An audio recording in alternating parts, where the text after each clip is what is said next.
What's up, fam? And welcome back to episode 5. 555. It's the number of grace. Why did you say it like that? I don't know. 5. I don't know. It's just this weather that we're having here in good old Illinois. You mean the polar vortex? No, it's not. Do you know, I was kind of embarrassed that we even canceled Bible study today. It's 10 degrees right now. Did you hear that trees are exploding? Can that actually happen? No, I didn't They hear. said it's because it's so cold that trees can explode. No. You never know. I've been around for 55 years and I've never heard of a tree Here we exploding go. because of the... It's facts. I'm Googling it. Tree facts. exploding from cold. Not in Chicago. They're not actually exploding. I knew it. It's called it's called frost crack. We just always believe what we see Frost on the crack? internet. Yes, it like weakens the trees. Don't believe the hype. It's true. It does say, can trees explode in the weather? Frost crack. It can explode. This You is have called frost frost crack. Doesn't Frost cracking explode. occurs when temperatures rapidly change during wintertime. Yes. During the day, tree trunks that are exposed to the sun will warm up significantly. So it could get to a point of explosion. No. You never know. It has never Why happened. do you think there's no trees in Antarctica? Because it's so cold. Because there was no ground to plant them into. It's all ice. That's why. Anyways, let us move on. Wait, there's no ground in Antarctica? When's the last time you seen anything that was happening in Alaska and you seen grass? Antarctica, whatever.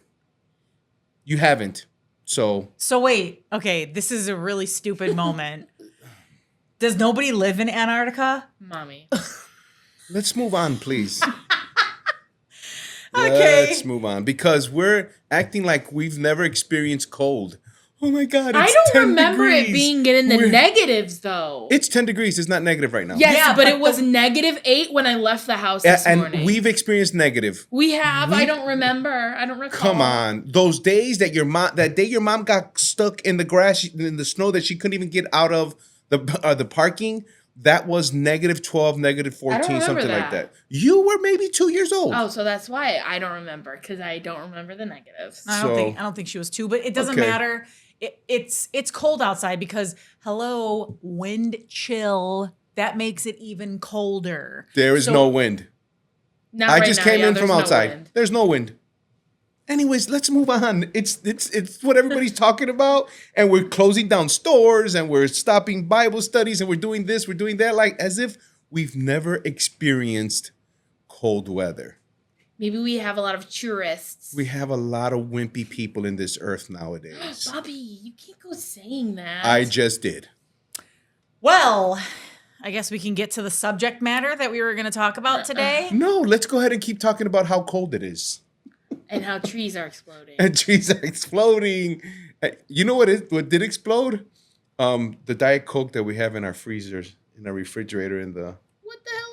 Yeah. All of them? No, not all of them, but enough. Did you bring them in? No, but I make sure to unplug the refrigerator. How come you don't bring them in? If you saw it, though. What do you mean? It was inside of the refrigerator, so I unplugged the refrigerator. It's not as simple as bringing them in because now we got to clean it. So I had nothing to clean the refrigerator with, so no, I left it right there for right now. That sounds like a sob. Huh? That sounds like a job for the summertime with a hose. Sob for the summertime. So you were condemning me because I didn't bring them in, and now you're saying that we're just going to let that sit in there until the summertime? No, only because I asked if they all exploded, and you said no. No, all of them did not explode. So we should have brought those in. Okay, go get them right now. Pause, Gianna. Go get them. Oh my goodness. Transitioning. If there's ever... All right. I think it's interesting that we're right here. We're talking Transitioning. about the flames. The flames are dying. Flames. Transitioning. We are. That's what the topic is. Well, is that what that's what the topic? Signs that the flames are dying on the top of both your notes and mine. Yes. But reel it back a little bit. We're going to be going on a 4-part series because we are now going into the season of love. Gianna, thank you. So, I guess if you don't have anybody that you're in love with, you got that. So find somebody quick, y'all. Well, I mean, most of the people that we are talking to right now are, except Gianna. But we told you, Gianna. No. It's now time to look for a boyfriend. No, thank you. You don't have to do that. Your boyfriend will find you when God has prepared him for you. Like you found me? Yeah. Yeah, exactly. Come on, you're the one who said the Holy Spirit told you that's the man for you. Isn't that what he said? Mm-hmm. Okay, well, there you go. It'll be the same thing. So how do you keep the fire after you say I do? Dun dun dun. No, wrong song. I said dun dun dun. That's like the next thing that comes after that is, ooh. We have issues. Maybe, perhaps. But take us through it. There's never a dull moment in this house, so there will always be some type of fire going. Stop being curious about each other. Stop learning each other. Stop getting to know each other, thinking that we have reached a point where, we know each other. There's absolutely no reason for us to dig any deeper. And what does that create, babe? What do you mean? What does that create? When we just stop trying to get to know each other. A spectacular roommate. Yes. And that is exactly what we are called not to be. That was so stupid. What? A spectacular roommate. Yeah. I mean, a bona fide roommate. Yeah, conversations become transactional, and this happens to all of us. What we want to do during this series is to help people identify it and then start to work on it, right? Conversations become transactional. Do we talk about kids, bills, schedules? And my God, in this house, do we talk about schedules? Remember when we used to pray, God, give us more time to do everything that we need to do in this day? Remember those days? Mm-hmm. Thank God we no longer have to. Isn't that kind of like a prayer of procrastination? Well, no. I mean, we have full schedules, though. We have full schedules, and we've always had full schedules. It was always like, we got to meet with this person, we got to go this, we got this Bible study, we got church, we got this, and it was like, oh my God, how are we gonna eat? At what time we're gonna sleep? I mean, we're not like that anymore. Again, we have slowed down. We've gotten wise. We've made some changes. I retired. You work a little bit more from home when you can. So we've gotten better at it, but it's still super busy. But it is one of our conversations, right? Kids, bills, and schedules. Yeah. I think the biggest one on here is you assume instead of asking. Yeah. And that's pretty big because you can assume lots of things. You can assume how the other person's feeling. You can assume, you can make a lot of assumptions. What do they say when you assume things? You make an ass out of you and out of me. Mm-hmm. So I agree with that. We also need to make sure that we never stop being curious about each other. So what does that look like? Well, curiosity is actually when we stop being curious about each other, we stop pursuing each other's heart. So we stop wanting to learn about where we're at. We reach this plateau where we just are comfortable with getting up in the morning, going about our business, what's for dinner, what's for lunch, or what's for whatever, what time, that's it, that kind of stuff. What, are you going to be watching Once Upon a Time down here? Are you going to watch the basketball game upstairs? He's giving away our repetitive, life. Just this repetitive, process that really does keep us from getting to know each other. And the reality is that, when we stop being curious about each other, we stop reflecting Christ's pursuit of us. Because we were called, right? I mean, especially for a man, we're called to be, right, like Christ. We got to love our wives the way Christ loved the church. So we must always pursue to get to know each other. And so if you're speaking to the husbands, what are some things physically that they could be doing to keep the curiosity? I think start breaking your routines.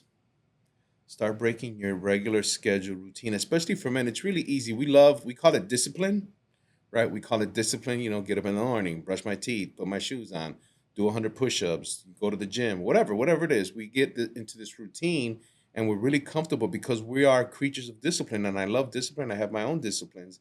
But there has to be a moment where you can change your discipline and really just take some time and just kind of get to know your wife a little bit better. I have got to get better at this. I'm not perfect at it, but I always try to either initiate a kiss or initiate a question that's gonna add some value to ourselves, or a prayer, or kick off a worship session. Just do something that's gonna bring us together and in the sight of God. So That's good. I had a question, but I have to go down to my questions here. Sorry, I don't have them embedded in my head.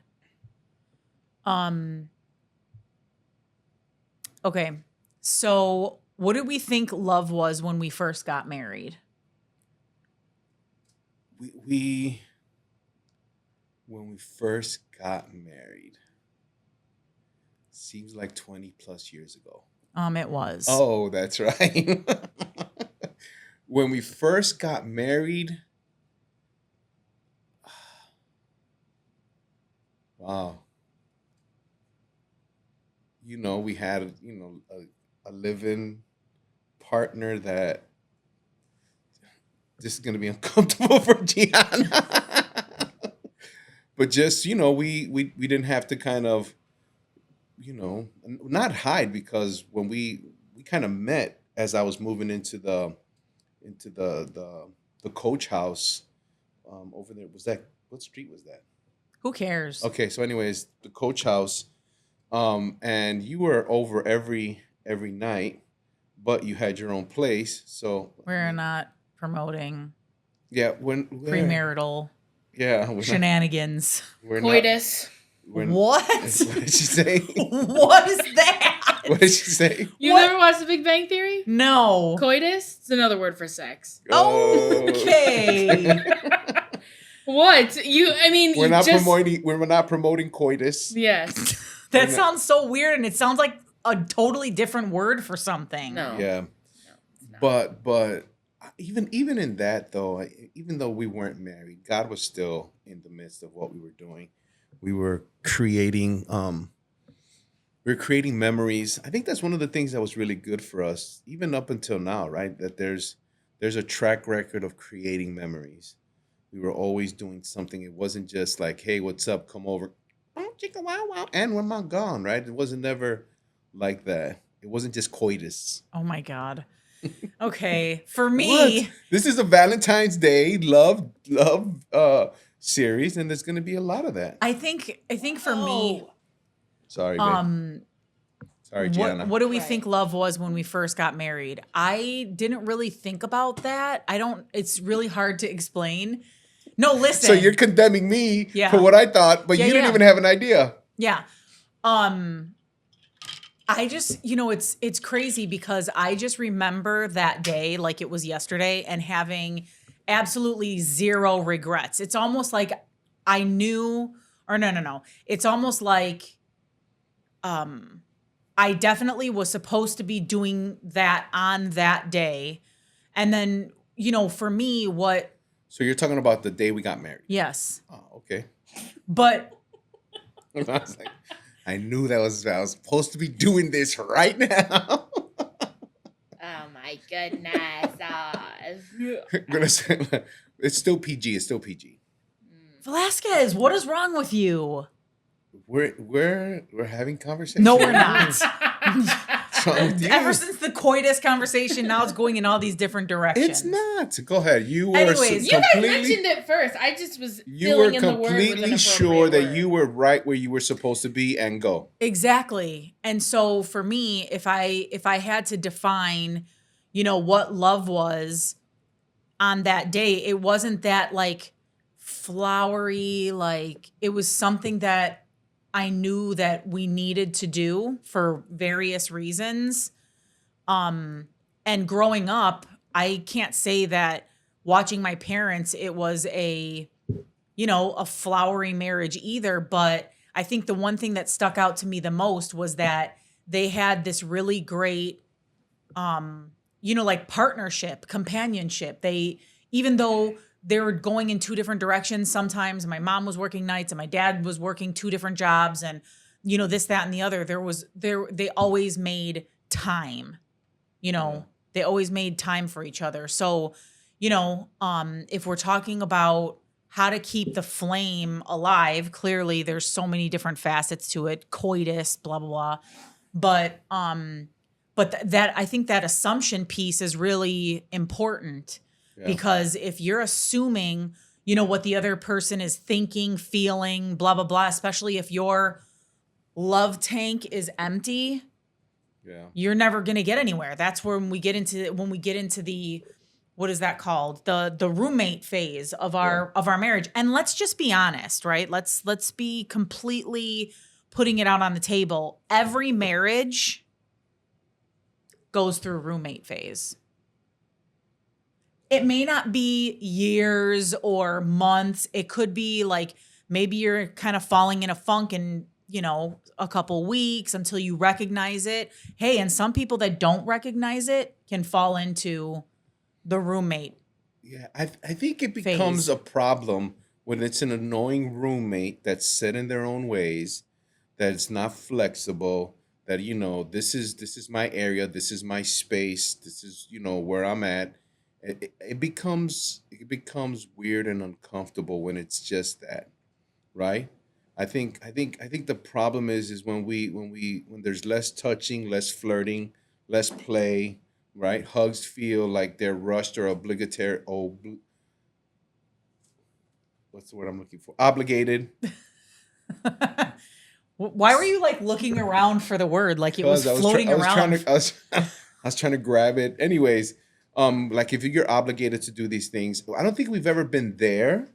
No, I'm talking about like when we've gotten like busy in life and we're going 55,000 miles an I hour. think the beauty of it, though, I mean, if I could defend us, the beauty of it is we've always had something coming up that we both needed to do, that we were going to do it together, right? I don't think we would go like months without doing anything together. Like maybe we're not like having a candlelight dinner or whatever, but there was always something planned that we were going to do it together or with the kids. But then even if we did stuff with the kids, we always ended up finding a way to do our own thing. May I add something? Absolutely. Sure. I feel like I haven't really seen you guys apart like that. Like, as far as I can remember, maybe I can't remember like apartment days, but here I can't really think of a time when you guys weren't together. Well, again, it's not even just the togetherness. And I'm not saying that we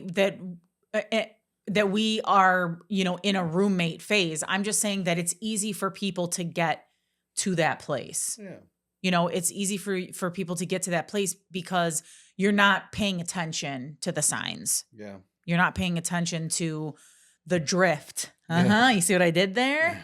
I see what you did there. But I'm not going to get into that because Yeah. I haven't Really read the book I haven't yet? really read the book yet. Okay. But Yeah.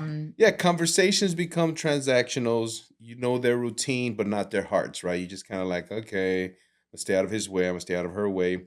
You assume things instead of asking, like, oh, I know the way this guy rolls. I know the way she rolls. We're just gonna do this.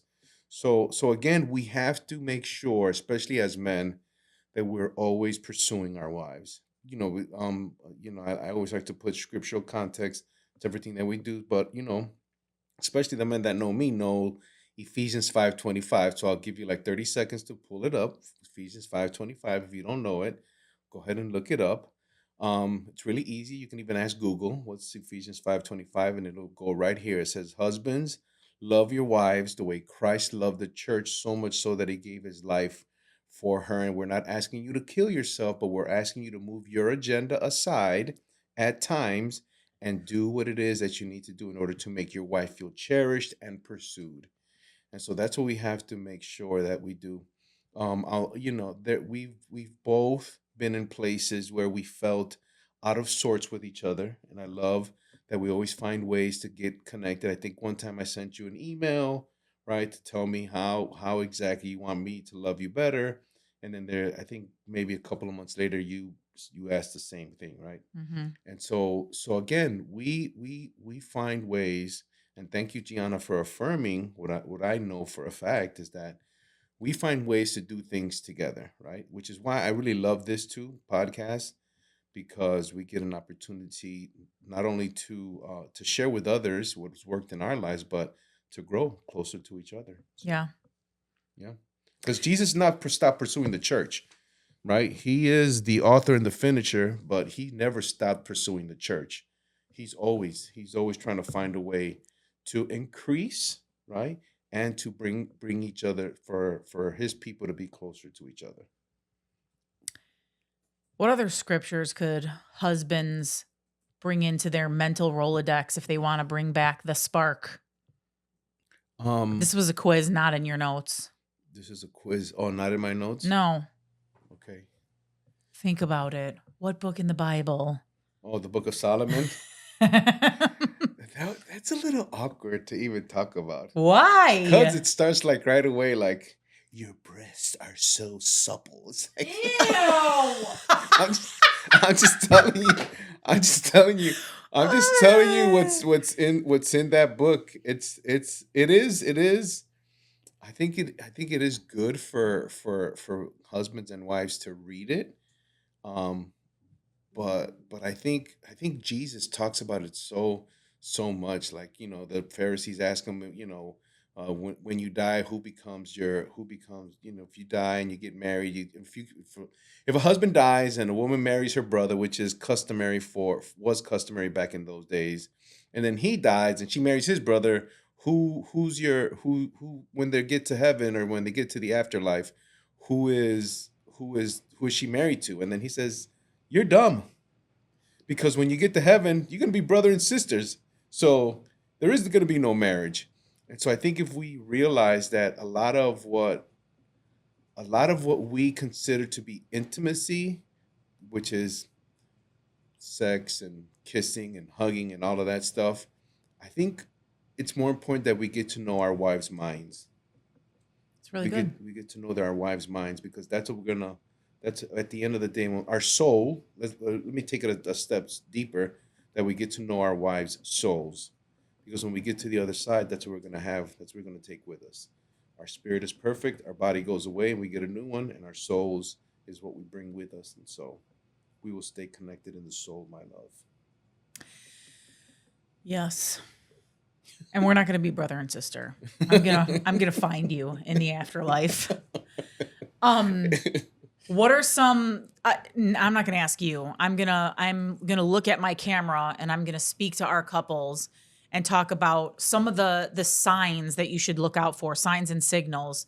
And one of them is avoidance, irritation, numbness, indifference, isolation. These are the things that we should be looking out for so that we can ask the right questions, engage the right people. And what I mean by that is, and I think I heard this from another sister in Christ that, especially like now, people go through seasonal depression.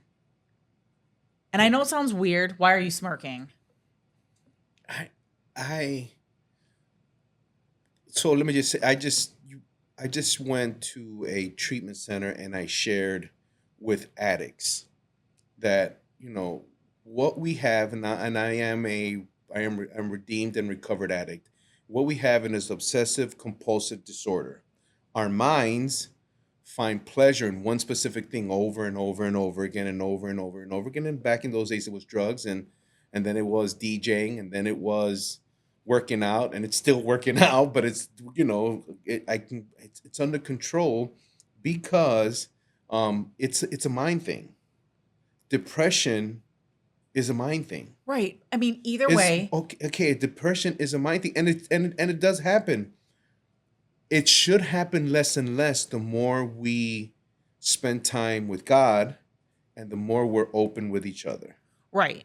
But there are people out there and there are couples out there that don't even know where to start. Romans 12:2. No longer be conformed to the patterns of this world, but be transformed by the renewing of your mind.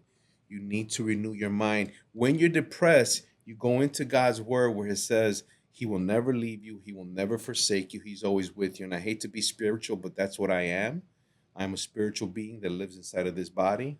Okay. So that's my recommendation. Now, um getting help is good, right? We have pastors at our church that do counseling, and I think counseling is good, and we've both been in counseling together and separately, so I think it's good. But we we allow these thoughts to fester in our minds, and that's my concept about it. And you can tell we didn't talk about this because my wife is looking at me like uh like I'm disappointing her or something. So I'm gonna let her No. speak. Go ahead. Okay, that's what I was waiting for. Okay. Let me get in. Oh And my go. gosh. And go. Okay, I hear what you're saying, and those are all the solutions. But let me take you back to a moment in time where I was going through, you know, a very emotional time in my life. So there are people out there that will ignore those things. You did not do that, right? So as a husband or a wife, when you see the signs of your husband or your wife detaching for whatever reason, maybe there's some emotional things that happened at work, maybe there's been a death in the family, maybe, there's financial issues, whatever the case may be. I think the problem is that a lot of couples just kind of roll those things under the rug and they avoid it. Hence the reason why I said the number one smoke signal is avoidance. And that just continues to keep snowballing. Dealing with these things head on and asking, you had mentioned that earlier, by keeping the spark, like in keeping the curiosity, it goes the same way. We've got to ask the necessary questions so that we can get to the root of that, to where we're not spending 1, 2, 3, 4 weeks, Yeah. completely detached from one another. Yeah. Thank you, Gianna, for confirming that your dad and I, are up each other's butts like coconuts. Okay. So I actually didn't say that, but yeah. anyway, anyway, so I think too, if I can give the men some coaching, because I think we are less emotional than women, and we suppress a lot. And so I'm not saying that you should do that, man. I don't think you should suppress it. As a matter of fact, I recommend that you get 2 or 3 men that you talk to, that you hang with on a regular basis, that you can share when you start to feel a certain kind of way, because it happens to us too. But in regards to your wives, you need to put in place um, a process, right? Like I remember right around the time where you, Noni passed away or Grandma passed away, right? The pop-ups start coming up on Facebook. They remind you, right? You do kind of regress, and I can either say get over it, let's move on. That was a long time ago, but I don't, right? I try and I come around you, I hold your hand, find out you're okay, right? Is everything okay? I know it could be tough around this time. Um, and I just allow you to lead the conversation, right? I don't push it. I don't pull from you. Would you agree that that is effective, or do you think maybe you can give me some coaching? I will go in as deep as you would allow me to go in, right? And I will do as much as you would allow me to do. But I know that each person grieves, on his own. And I have a problem with grieving. I'm afraid that when I actually do start grieving some of the losses in my life, it's gonna be like a 4-day balling up, crying deal, or bless the Lord, I've really just kind of settled into that. I'll see them either on the other side, right? Or or I don't know. I don't know. I'm not a very good griever. I'll be the first one to admit to that, Is but that even a word? I just invented it. If it's not Webster, go ahead and add that one to the list. Well, perhaps we should put that in our mental notes, and Griever. maybe you need to revisit that and work through that with one of our pastors. Um, is it causing me to be different than No. I was? Okay. No, so to then answer go back to answer your question, no, I appreciate the attention to those types of details. I was using that as an example because if our husbands or our wives don't acknowledge when we are pulling back and we're going through an emotional time, that again creates this divide between us. And so if we're keeping onto this topic of how do we keep the flame going, especially for people like us that have been married for 20 years. But let's just be honest, we also know people that have been married for 2 years. And those first few years are the hardest because you're just starting to get to know each other. When it comes to your latter years, you're also just getting to know each other too, all over again. yeah. People don't realize that, you know, life kind of gets in the way. Children, take up time and responsibility and, animals and buying houses and all these different things just kind of get into the center of things, and we can lose ourselves in the midst of all of that. And so it's important for us to, to get back and make ourselves number one in that equation. Well, we already know. I'm not Yeah, yeah, gonna yeah, yeah. we already know that Jesus is number one, but Yeah. if we're going to look for the subtle signs and the quote unquote smoke signals, these are the things that we should be looking for. But that type of intimacy that you're talking about, it's not demanded, but it's cultivated. And it's cultivated by, again, as a man or as a woman, right? Is identifying the signs, identifying the seasons, right? Um and being intentional about making yourselves available to your spouse during that time, right? Again, the different seasons, the different times of years, the different birthdays, the different celebrations, and things like that. They always do pop up, and it's just up to you as a man, uh, from my perspective, to identify that in your wife. And let's be real, our wives are more emotional than we are, so we do have some emotional men, and I know some. Um, but our wives are they're emotional creatures, and we need to make sure that we are attentive to that. And when we don't address it and we don't make ourselves available, that's where the divide begins to happen and the fire begins to dwindle. Yeah. I Um thought it was deeper than that, but I got it again. Yeah. I felt like I've heard that before, so I was just agreeing with you. Okay. I All felt right. like Perfect. you've said that before, so I'm Okay. Yeah. okay. I'm not giving you any more high fives though. Good, because I don't like giving you high fives either. Well, you started. Gianna. What? What? Is there a button for this? Button for what? I don't know. Me For high wanting to fives. punch your dad in the face. No. That's right. There is no buttons for that. Anyways, what keeps people chasing sparks instead of building fires? Again, cultivating intimacy. You have to be intentional. You have to be intentional. It doesn't just happen. Another thing too, I think that we've done pretty good, for each other, is protecting each other's peace, right? Not letting outside influences come between us and the peace that we have together. We're honest with each other. We try to address things as quickly as possible. We choose communication versus conflict, although sometimes it can get there could be flying cookies around there. And so so that's been a long time, but it was during the time that we've been here. So I mean, it has to be within the last 8 years. But so So to me, what that says is we're just doing temporary fix. mhm. We're just trying to appease in that moment instead of really fixing the issue. So, in other words, I don't know why I keep thinking about this, but when I think about chasing or building fires, to me, that's when you have like a deep intimacy, and maybe we're going more down the route of physical intimacy.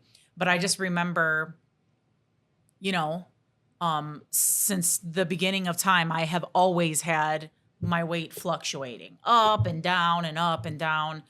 And so, pregnancy, and then I come down again and blah, blah, blah. And one of the things I think that I appreciate about you most, and I know that they had mentioned something like this at a marriage retreat, but that, when it came to that, you always made me feel very secure in whatever body I was in at that time, whether I was at my thinnest or whether I was at my heaviest. Like, you never made me feel, you know, like maybe the blimp that I was feeling. You know what I mean? No, I'm being serious. What? Why are you laughing? I never seen it that way or thought of it that way. I think once, Well, but that can become a very big problem yeah, for when some you're people, talking about building fires and yeah, keeping the intimacy in a marriage. Like, that becomes a big problem in a yeah, marriage. yeah. I think that's why you do need to spend time getting to know your wife. You do need to spend time getting to know your wife. Um, you can't be driven by what, and it's hard for men. What you see. Yes, we're driven by what we see. That man, that is, if you've never heard me say this before, Adam saw God do everything. So he was driven by what he seen. Eve learned everything that God did because Adam told her, so they're driven by what they hear. So that's the way we're designed. But we are um we are also a brain. We also do have, the capacity to get to know your wife and love her for who she is and not what she looks like. Now, I loved you, and I'm sorry, Gianna, but I enjoyed you both. Wherever, Listen, I'm not listening. I'm not listening.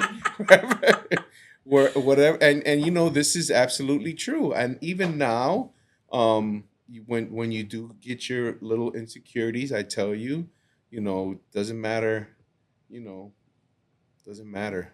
I You know what your I dad said one day? We were in the bathroom and he like hugged me. Oh Oh boy, my goodness. oh boy. I don't know. I didn't know how to take it. Well, because I've lost almost 70 pounds since the beginning of last year, or the late ending of the year before that, or whatever. Anyways, within the last couple of years. And your dad hugs me, and he's looking in the mirror, and he's just like hugging me, and I'm like, okay, and I dare never tap your dad on the back because he's always like, why are you petting me? And so I'm like, what is this? Why are you staring at yourself in the mirror? And he's like, nothing. I can like get closer to you now. Oh, How do you take that? I think. Do you remember that? I do not remember that. Well, I I probably do, blocked like it it out. was yesterday. I probably blocked it out. Wait, How were long you ago like was that? hugging her from the front? Yes. Oh. He was hugging me from the front, and he was like hugging me and like looking in the mirror and like looking at us like this. And I was just like, okay, well, take a picture, it lasts longer. And then I had to ask him because he was just like smiling, like he was literally waiting for a picture. And I'm like, what are you doing? And he's like, nothing, I can hug you now, and I can get closer to you now. And I'm like, well, what is that supposed to mean? He's like, it's like our bodies are when we were dating again. Okay. Well, our bodies are like when we were dating again, not just yours. Yeah. Yeah. Anyways, I just thought it was I mean, technically, Poppy has lost weight too. So Hello. okay. But again, I think you just saw it from your perspective, Of and you're like, course. "Wow, I was fat back then." I've gotten skinny. I was And it's fat too, though. obvious. When we lived in Schaumburg, I oh, but I was love that large. I guy. was large. I was extra large. Whatever. But I think, and I remember having a conversation with two very dear friends of ours, and I think, they may watch our podcast. I don't know. And so we didn't ask permission to give this story, but I remember we went to, they had wanted to meet with us, and we met at the Cheesecake Factory. You might not remember this, or as I'm telling the story, it may come to your recollection. But Friends she, from AT&T. mm-hmm. Yeah. Do you remember this? Kind When of. they're sitting, in front of us, and we were asking like, "How you guys doing?" And they're like, "Yeah, we're good, work and da da da." And then I was like, "Well, but how are you guys doing?" And she's like, "Well, we do have this one thing where, I don't remember how old she was at that time. You know where I'm getting at? Yeah. The yeah. boots. Yeah, like I'm not wearing the boots. I'm not wearing the. I'm not wearing high heels anymore." And, he just has to remember that I'm not that same, 21-year-old anymore, and blah, blah, blah. And, Yeah.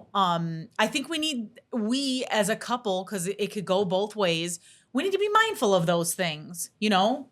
I don't remember the last time I slapped on a pair of heels or wore some like knee-high boots either, Yeah. but it was a real thing for them. It was a real argument that would come up, Yeah. whenever they were getting ready to go out somewhere or whatever. And it came up. So when we're talking about, how to keep this oneness amongst us so that whatever season we're in, it keeps the even flow, we've got to be, mindful of the things that we're seeing and being vocal of Yeah. it. And for men, it takes work. A lot. It takes work. A lot. We need to make sure that we're cultivating an emotional intimacy, that we're purposely cultivating an emotional intimacy, that it's not just like what we see that's driving us, but it's what we know our wives to be and what they do for us and what they do for the family, and how they care for us and how they care for themselves and how they care for people around them. You know, I think we have a advantage over most because we serve so much together, and where we serve, I get to sit back and watch you with little kids that that are set aside, right, that they're at a nutrition center, or little kids that their faces are dirty, or we I get to watch and emotionally feel how much love is inside of you when we serve. I also love that our kids were able to see it, because I think about when Gianna was out with us in Honduras, and the little girl, she was putting on her shoes, and rather than just putting on her shoes and her socks, she literally cleaned her feet and made sure that her feet were clean. And I think that's our advantage. So if I could encourage, our couples, you need to serve the kingdom together. You need to get out of your homes and go to those places where people really need love and attention, and watch each other as they interact with those people. I don't think I know. That's the difference between us, and why we stay connected, is because we see the God in each other, and it's so apparent when we're out on the mission field. And 2008, 2009 was the start of our journey there, and we're already in 2026, so almost 20 years of serving in the kingdom each up with each other really does create an emotional intimacy that cannot be broken by routine or arguments or disagreements, or you know That's good. Because I do think about how when we are ministering to people or when we are encouraging them, that is one of the things that that's kind of like our go-to, especially when there's so much emotion in a lot of the things that we deal with in our marriages, that we often make it about us. And the reality is, when we get outside of ourselves and we serve other people, you will find you will find that God is trying to speak to you in a different way of who you are in him, right? I think we've had that happen to us on numerous occasions. And shameless plug, I know that he said to get out of your comfort zone, but there's a lot going on right now that we as couples can get involved in. There's the warming shelter here in the city, Amen. where every time that the weather, like right now, gets below 15 degrees, we have a shelter, 2704 West North Avenue. Go to the shelter, grab your spouse. There's women that enter into the shelter too. Serve some food, sit down, play a deck of grab a deck of cards, play some Uno.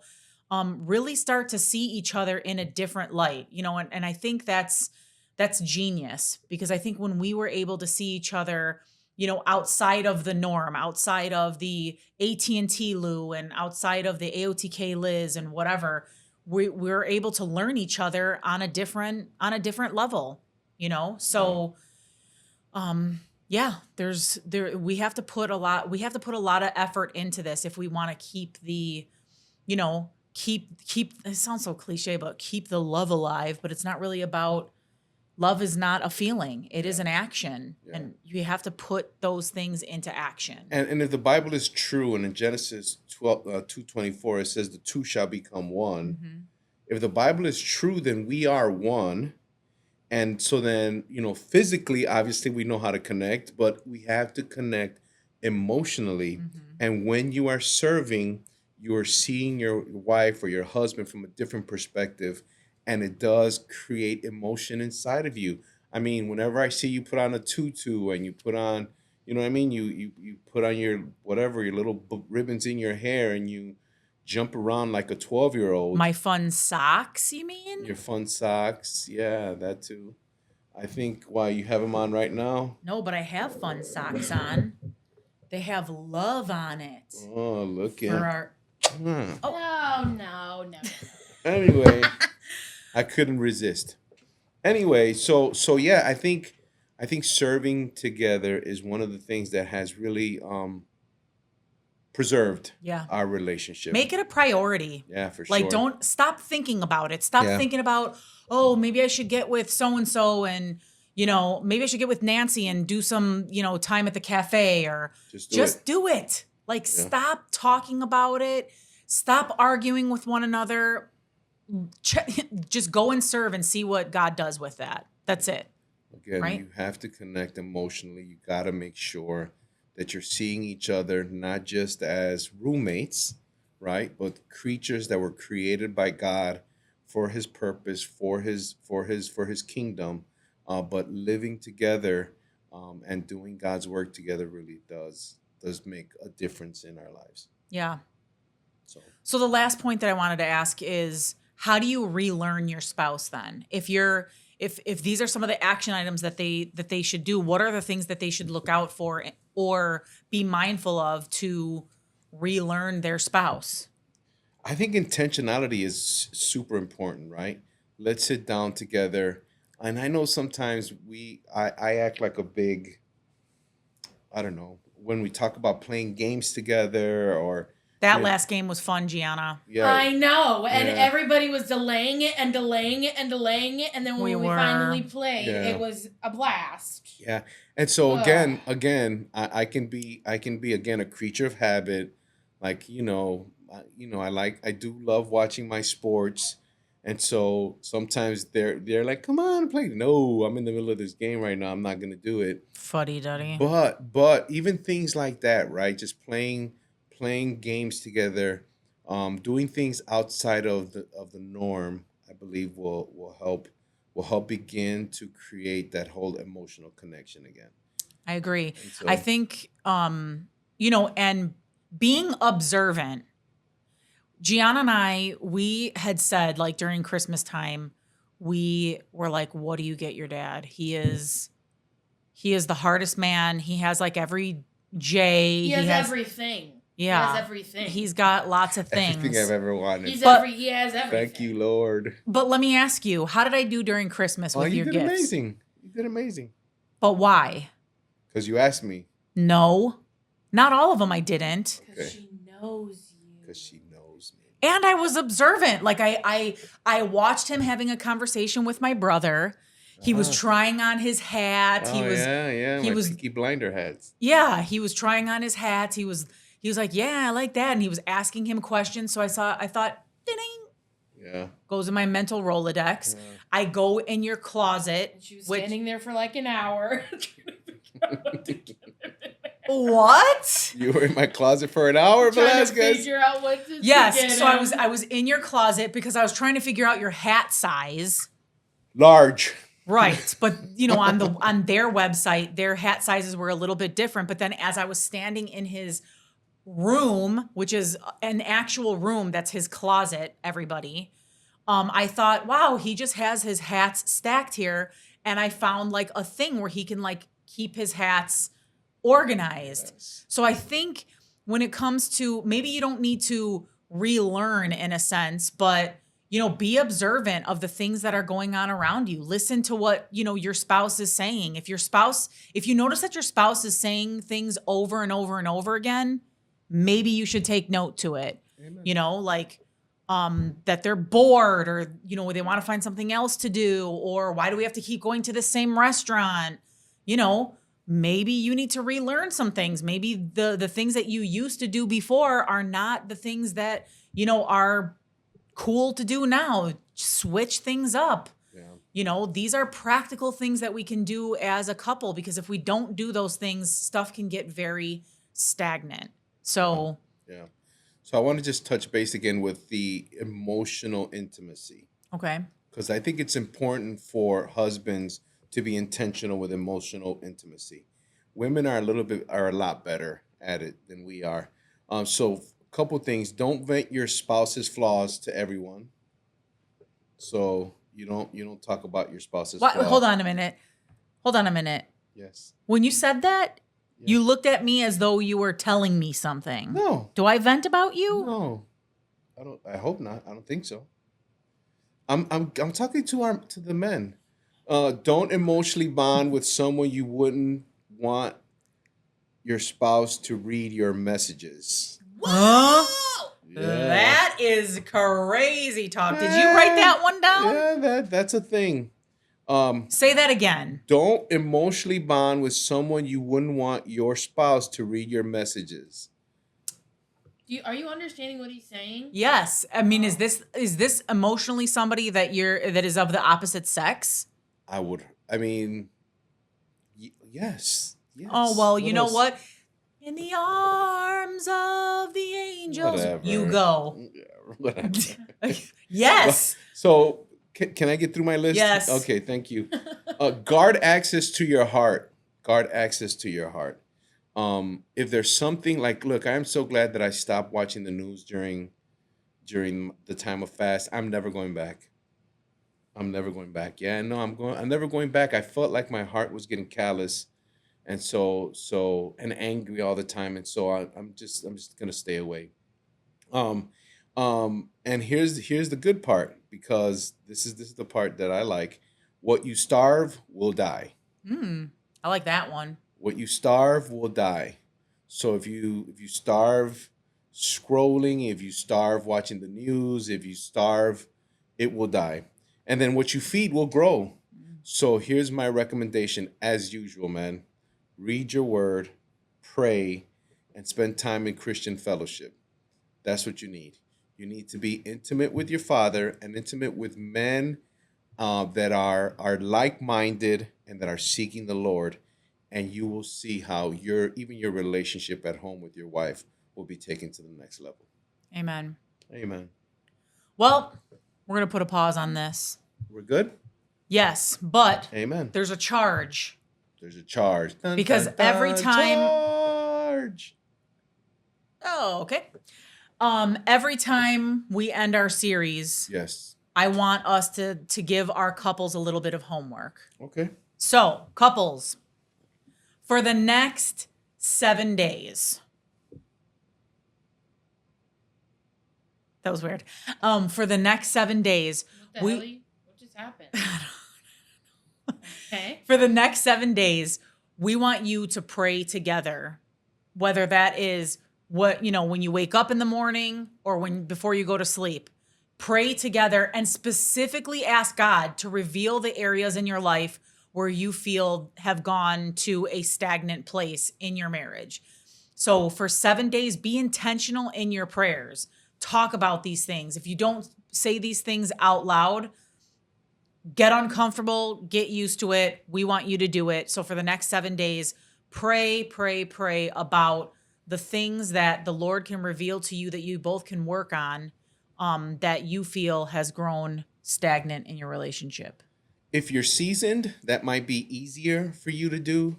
I would ask that you use your words wisely, or maybe watch this podcast so that your husband and your wife, you guys are sitting here together watching it, so that you know that we've asked you to do this, and it's just not like, grab my hand. Oh. Father, right now, search my heart for my insecurities and search my wife's heart for her insecurities. Oh yeah, as those well. prayers never work, guys. You don't want that, but that's kind of like what you've asked them to do.